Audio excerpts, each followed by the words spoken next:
சென்னை தலைமைச் செயலகத்தில் உள்ள மனிதவள மேலாண்மை துறை அதிகாரிகள் மற்றும் பணியாளர்களுக்கு பயோமெட்ரிக் வருகை பதிவு நடைமுறை இன்று முதல் அமலுக்கு வந்துள்ளது. சென்னை தலைமைச் செயலகம் மற்றும் நாமக்கல் கவிஞர் மாளிகை 10 தள கட்டிடத்தில் 54 துறை செயலர்கள் பல்வேறு நிலைகளில் உள்ள அதிகாரிகளில் பணியாற்றி வருகின்றனர்.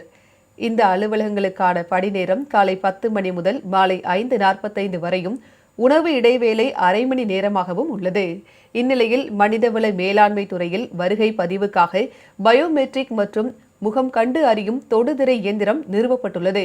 இதைத் தொடர்ந்து மனிதவள மேலாண்மை துறை அதிகாரிகள் மற்றும் பணியாளர்களுக்கு பயோமெட்ரிக் அல்லது முக அங்கீகார அடிப்படையிலான வருகை பதிவை இன்று முதல் கட்டாயமாக்கப்பட்டுள்ளது.